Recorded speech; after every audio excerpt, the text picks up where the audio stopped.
আমার বন্ধুগণ, রাসূল পাক সাল্লাল্লাহু আলাইহি ওয়াসাল্লাম জিহাদের ময়দানে সাহাবায়ে কেরামদেরকে প্রস্তুত করছেন জিহাদের জন্য। সাহাবীরা তৈরি হয়েছেন, লড়াই হবে মুতার প্রান্তরে। 3000 সাহাবীকে রাসূল রিক্রুট করলেন। 1 লক্ষ রোমান সৈন্য, তদানীন্তন পৃথিবীর সুপার পাওয়ার, সজ্জিত অস্ত্র সজ্জিত বাহিনী চলে এসেছে তারা মুতার প্রান্তরে। রাসূল 3000 তৈরি করলো, ওদিকে 1 লাখ আর এদিকে কয় হাজার।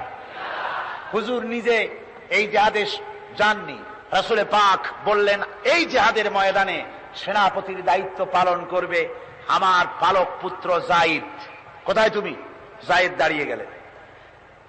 2 নম্বরে এই জিহাদের সেনাপতির দায়িত্ব পালন করবে আমার চাচাতো ভাই জাফর বিন আবি তালেব। কোথায়? দাঁড়িয়ে গেলেন তিনি। 3 নম্বরে দায়িত্ব পালন করবে আমার সাহাবী আব্দুল্লাহ বিন রাওয়াহা। কোথায় তুমি? তিনিও দাঁড়িয়ে গেলেন। রাসূল তাদেরকে বললেন যে তোমরা চলে যাও, তোমাদের ঘরে গিয়ে বিবি বাল বাচ্চা মা বাপের কাছ থেকে সালাম করে আসো। আমার বন্ধুগণ, জিহাদের ময়দানে সেনাপতি কয়জন লাগে? হুজুর বললেন কয়জনের কথা? 3 জনের কথা।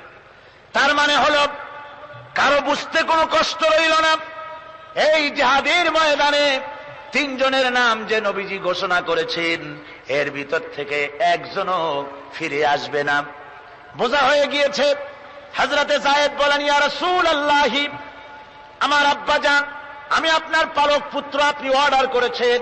আমার মা হযরত আয়েশা ঘরে বসে শুনেছেন।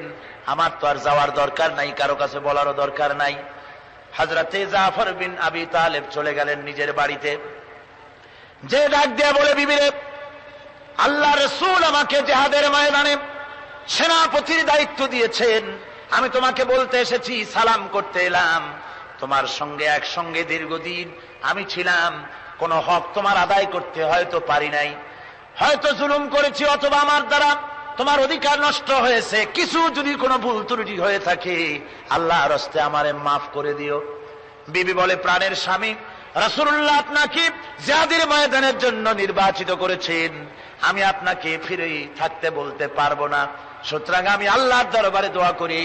স্ত্রী হাত তুলে বলেন, রব্বুল আলামিন, আমার প্রাণের স্বামী জাফরকে জিহাদের ময়দান থেকে গাজী বানায়া আমার ঘরের ভিতরে তুমি তাকে দয়া করে ফিরাইয়া দিও।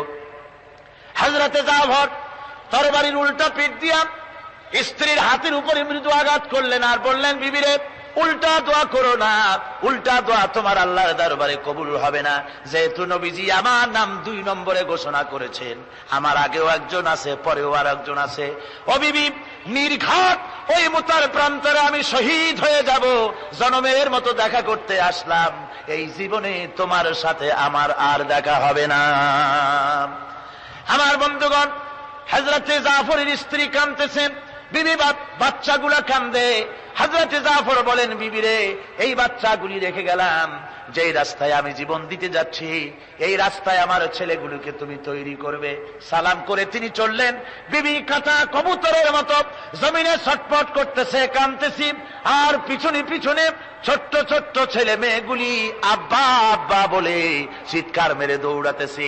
হযরতে জাফর একবারও পিছনের দিকে তাকায় দেখলেন না কারা কান্দে। হযরতে আব্দুল্লাহ বিন রাওয়াহা তিনি চলে গেলেন বাড়িতে। হযরতে আব্দুল্লাহ বিন রাওয়াহা বাড়িতে গিয়ে, সেই রাত্র ছিল তার বাসর সজ্জা, ফুল সজ্জার রাত ছিল, নতুন বিবাহ করেছেন। বাড়িতে গিয়া শোনেন বিবি কোরআনে কারীম তেলাওয়াত করতেছেন।